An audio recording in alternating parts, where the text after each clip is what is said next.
Welcome to the Work Positive Podcast with your host, executive coach, and culture architect, Dr. Joey Faucette. Discover strategies and tactics that work positive as Dr. Joey talks with industry leaders who create a positive work culture that attracts top talent and reduces team turnover.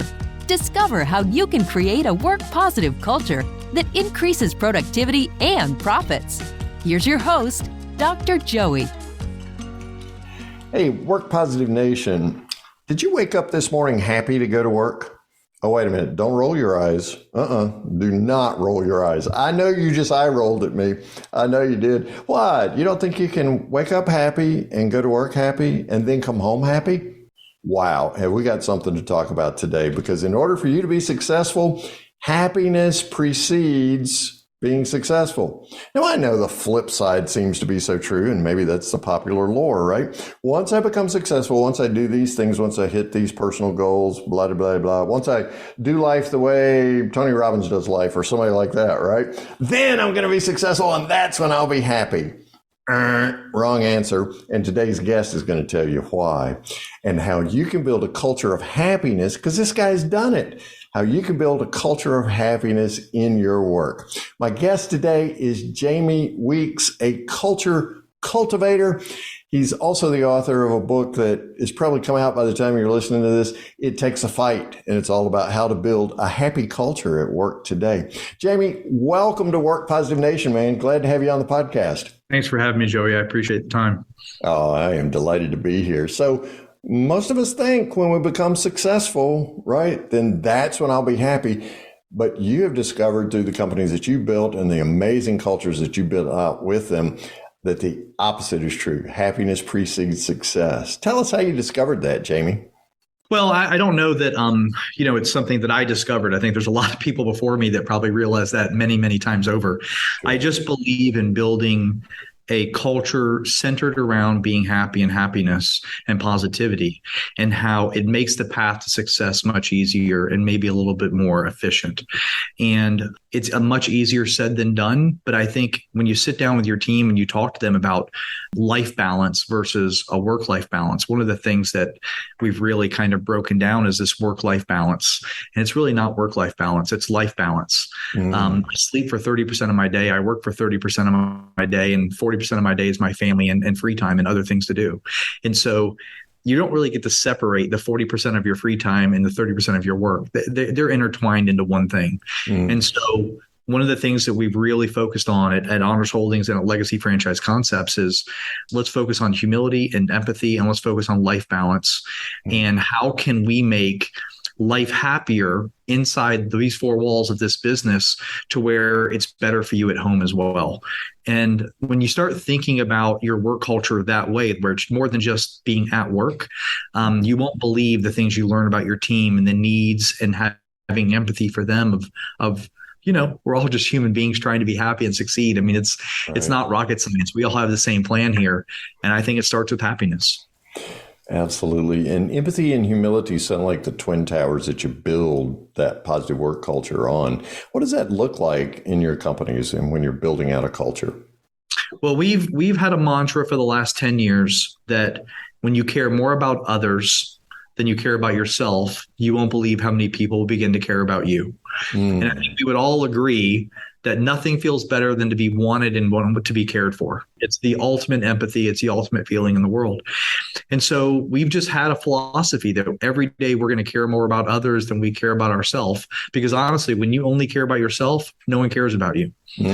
And you got to have that perspective to really understand and put yourself in other people's shoes to say, I feel what they're feeling. I understand where they're coming from.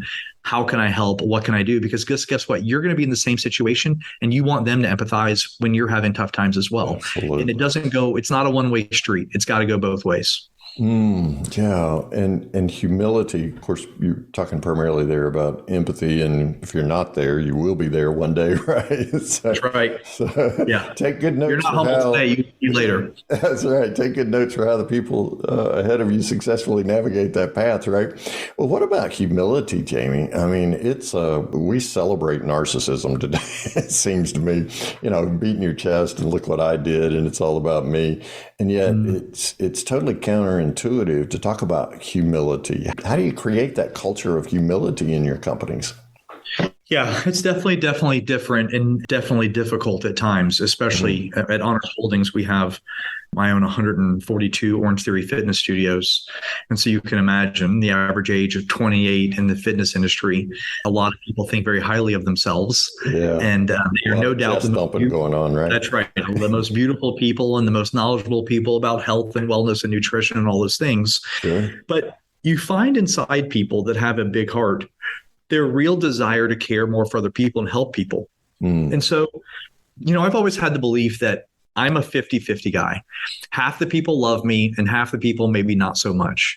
And the half that I have made a choice as we build teams, I know in my gut when I sit down with someone pretty quickly, if this is a person that I would enjoy having dinner with or breakfast with and not talk business at all. And so when you start building teams of like-minded people that have the same type of philosophies and have some humility and have some a little humble pie in their system every now and then, there's nothing wrong with that. And so when I go through the interview process, I ask 3 questions to really try to identify more about that person and to see how humble we really are, right? The first is, what was your first car? Because let me tell you, nothing will humble you more than your first That's what I'm thinking. There is nothing. My $2,400 1985 Chevy Cavalier. I don't care how confident I was as a 16-year-old boy. Nothing was more humbling than driving that car with no third gear and going first, second, fourth, to get to where I was going, right? That's pretty humbling. Yeah. Hey, 1979 Toyota Corolla 5-speed right here, baby. Right. It's rare someone says my first car was a brand new Corvette and I had no humility, right? Yeah. Usually the story, when I ask that question, people laugh and they say, I don't know how I drove this thing. I mean, I had a friend that had a car that to get the radio to work, we had to put the car in neutral while we're driving and then put it back in park and to get the radio to work. No I mean, it's way. just, yeah. Who knew the radio ran through the transmission? When I think about my 47 years on earth, what's some of the most humble things I've ever done? That 1985 Chevy Cavalier, $2,400 was one of the most humble things I've ever done. I feel blessed to be here with you today, Jamie. You survived that car, right? Yeah, I did. Right, I survived that. And listen, I think there's a laundry list of people that'll tell you that Jamie Weeks is cocky. He's got an ego, and I'll tell you, over the years, as we all have, as I've gotten older, my humility. Every year I increase humility by 10%, it feels like. And I'm at the point now where I'm probably the most humble I've ever been in my life. And I bet a year later, I'll be even more humble. Yeah. And so, I think that's it. There are 2 other questions I ask in an interview is, what was your first concert? And what's one movie that you could watch for the rest of your life? And I ask those questions because when I'm sitting down with someone, typically someone who's just graduated from college and has nothing but rainbows and unicorns in their head of what life is like. And I ask them, what's that one movie? And they tell me a movie that's maybe just some faraway romantic movie that's just unrealistic. I immediately know, okay, we're going to have some reset with this person, right? Yeah. And then the music side, it's a pretty interesting one because the answers I get are amazing. I mean, one of my first hires who's still with me today, Michael Mayer, his first concert was Bruce Springsteen with his dad. And I'm just like, I can't imagine a better first concert of your life than Bruce Springsteen. And so I asked those questions. I asked those questions because those are not everyday interview questions, but they are absolutely everyday questions that we would ask if we went to dinner and hung out and just learned to get to know each other.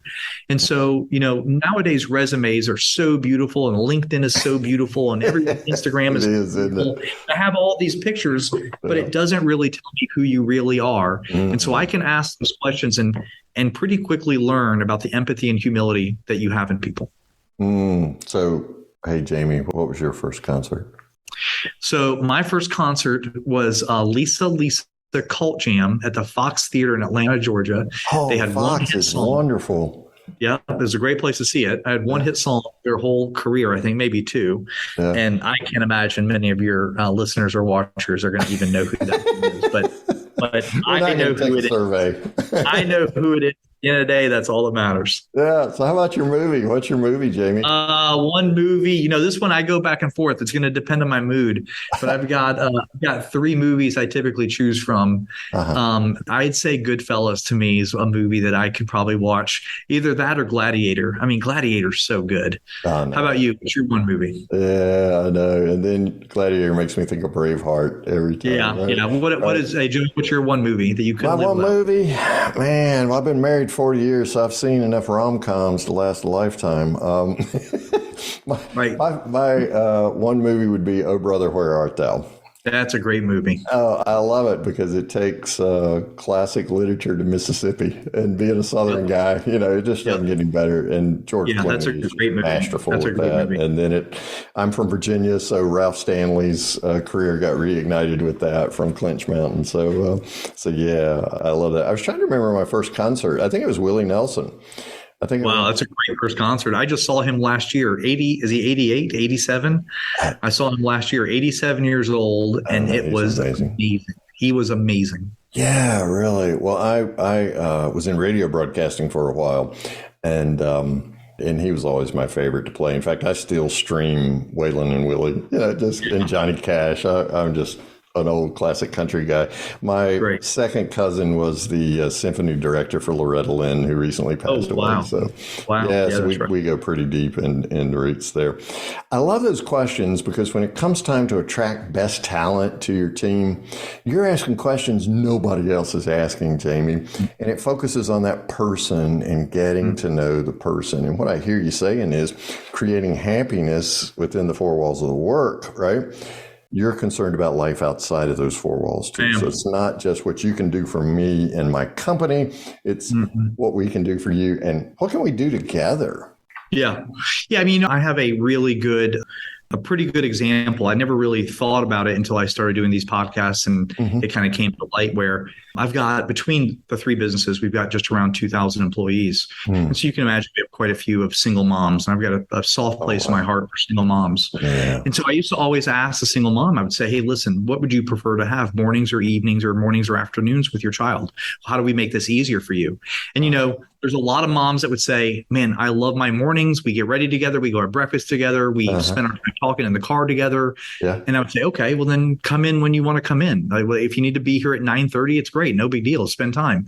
And a lot of moms are say, hey, listen, my kid's not a morning kid. I drop them off at 7. I can be in at 7:15, but I'd love to be off at 3:30 so I can go hit the bus and grab them and have the afternoon with them, of course. So it's like little things like that. They're such common sense and such very simple things to do and have such a dramatic life improvement for that person, right?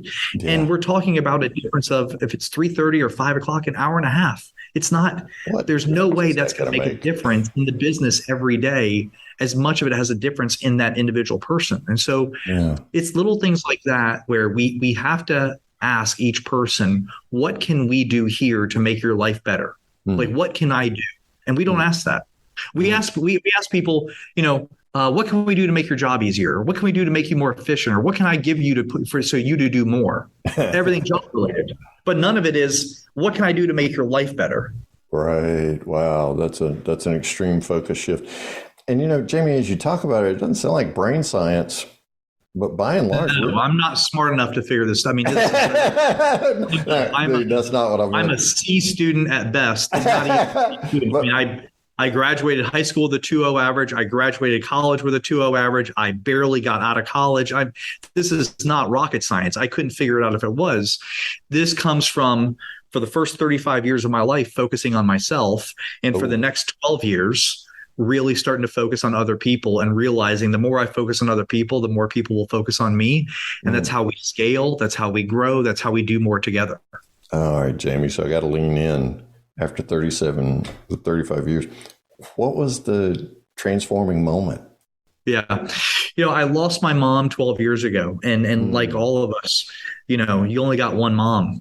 And she was the most selfless human that I've ever met in my entire life. And I really kind of sat there and thought about myself. My wife and I have been married 20 years, and we have 2 girls that are 14 and 16. And I thought to myself, is this really what my mom intended for me to have this massive ego, to be focused on materialistic things, to not really have that many friends, very successful, make great money, live a great life, but am I really happy?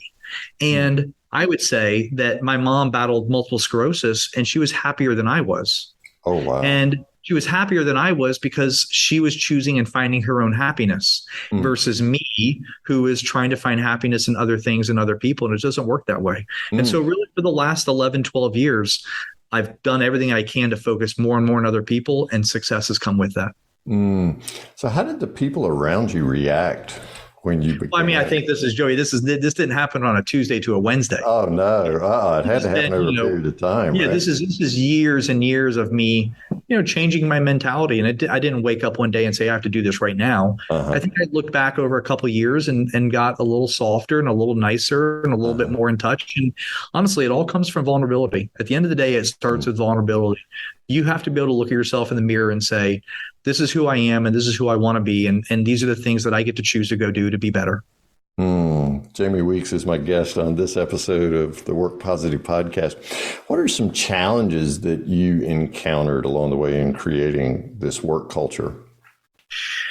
Well, I mean, I think I face the same challenges we all do, right? I mean, there were times early as we scaled and built this business that I may have been too rigid with certain employees and probably lost good employees if I'd have just maybe put my fist down and opened my ears a little bit and used 2 ears and one mouth and use them accordingly and listen to what people were trying to say to me. And I'm definitely better at that today. I've always been someone that as someone was talking, I had the answer already ready to go. And I've learned that I probably need to let them finish before I need to tell them what I know. It's not. You mean right? It's not about you telling them what you know? It's not about what I know. It's about listening to other people and having empathy and really understand where they're coming from to solve problems. At the end of the day, that's what it's about.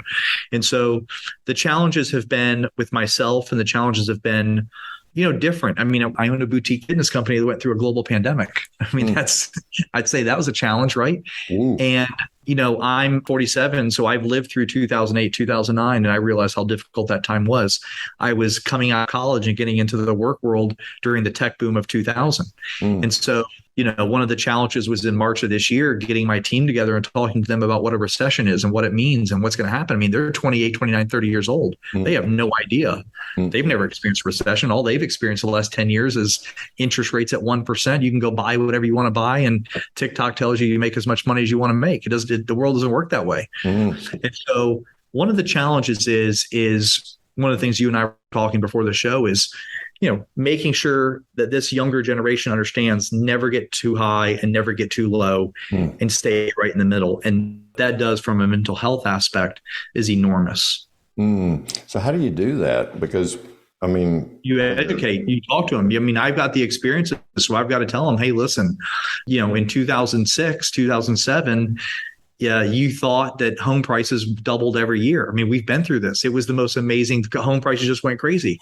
And then you go through a 3-year period where you're like, I don't want real estate. This is the worst thing I've ever seen in my life. Yep. But the people that did not look at the newspaper, that did not watch the news, that just held that real estate through the entire thing and woke up in 2014, they had no clue what happened.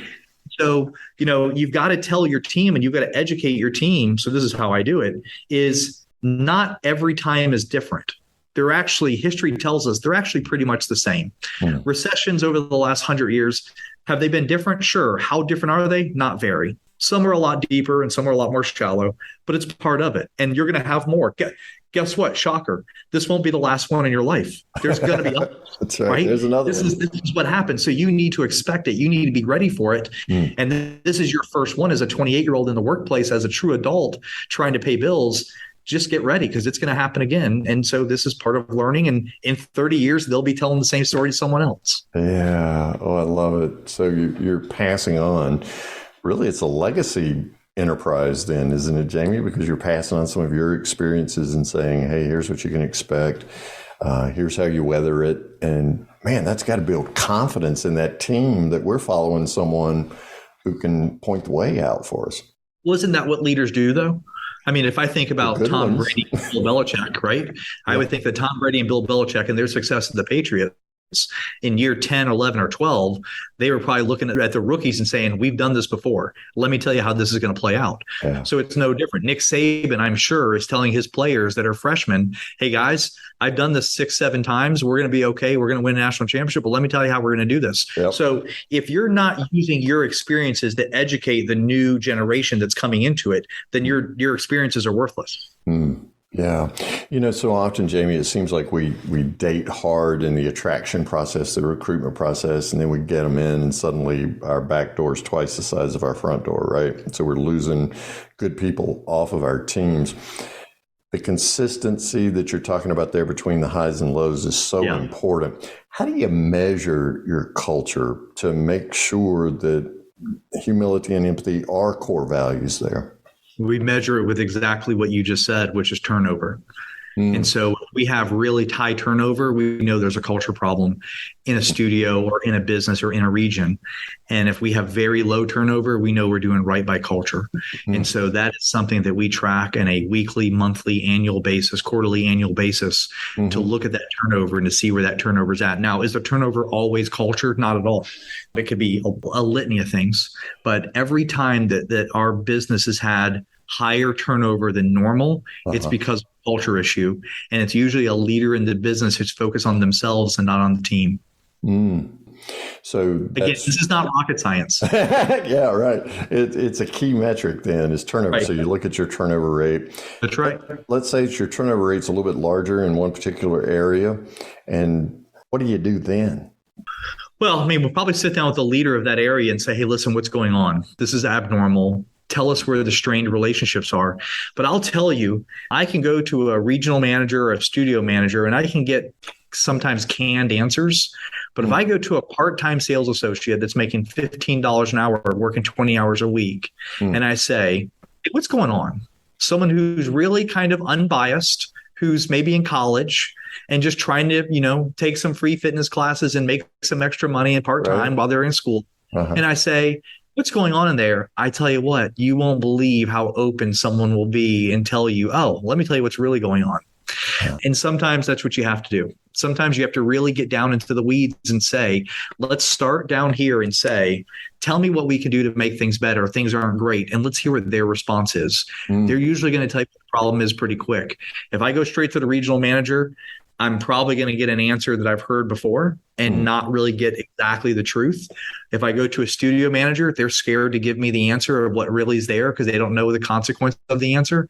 And so I'll usually start with part-time employees and say, what's going on? What do you think? How are we doing? And just keep it really open and see what they say. And then revert back to the studio managers and the regionals and say, this is what I've heard. Tell me what you think about this. So how do you get past the regional manager to get to the guy working 20 hours a week making $15 an hour? You just show up? Oh, I mean, we know a lot of these people. I mean, that's not difficult to do. Okay. All right. Yeah, that's not difficult to do. So it's not like you get headed off at the door or something.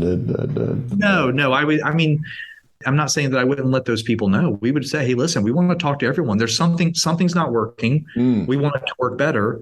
We're going to talk to everybody. Communication is the key to success. Communication's the key to success. You've never seen someone say, yeah, we had to let them go. They were just too good of a communicator. They talk too much. I wouldn't say they talk too much. No one's ever said, yeah, we're going to let them go. They're too effective of a communicator. That's never been said. No one's ever said, yeah, you know what, we're going to let them go. They knew the details way too well. No one's ever said that. And so our teams, we thrive in communication, thrive in it. And it is a central focus of what we do every single day is communication. We have so many ways to communicate now between email, text message, GroupMe, DMs, TikTok. We have so many ways to communicate. There's no reason we're not communicating at all times at the highest level. And so it's not surprising for me personally to reach out to members randomly and say, what do you think of the studio? What's going on? It's definitely not surprising for me to reach out to sales associates across the country and say, tell me what's going on. What do you think? I mean, that's what we have to do. That's what I have to do. I have to know what the masses are saying, not just one person. So evaluation is consistent and it's 360 and it's just an expected part of the culture. Absolutely. And that's how you really push out humility and empathy as your core values as you're talking. Well, those are always there no matter what, whether things are good or bad. Empathy and humility are going to be at the core center of everything we do. Yeah. So Jamie Weeks is my guest on this episode of the Work Positive Podcast. You got a book coming out and the title is It Takes a Fight. What's that all about? It takes a fight, keeping and retaining a winning team. I've never written a book. I obviously have a ghostwriter and a co-author with me doing it. And it's been a process. It's been amazing. I've probably learned more about myself in writing this than any amount of therapy could ever have paid for. And so I'm really excited about it. I don't know if this is something that I'll do again, but it's definitely something that I'm really proud of it. I'm really excited about it. And I'm hoping what people get out of it is I'm a simple, common sense C student guy that has been really lucky and has built and then had some success on culture and caring more about others. And I hope people read this and get that out of that. So where did the title come from? It Takes a Fight. Well, I mean, it's a title that myself and my co-author, after looking at kind of my last 27 years of work experience, everything has been, I wouldn't say fighting, but it's really been, we've got to stand up for what we believe, and we've got to doing things the same as everyone else when it comes to building teams and building cultures isn't what we want to do. And so It Takes a Fight is about resilience. It's about, I'm not a Wharton, Harvard grad student. I'm not. And I'm in the private equity world, and I've had a couple really good success stories. And I didn't do it based on, going to Harvard Business School, and nothing against that, but it's just, we did it with a little bit of grit. And it takes a fight to get it. It takes a fight.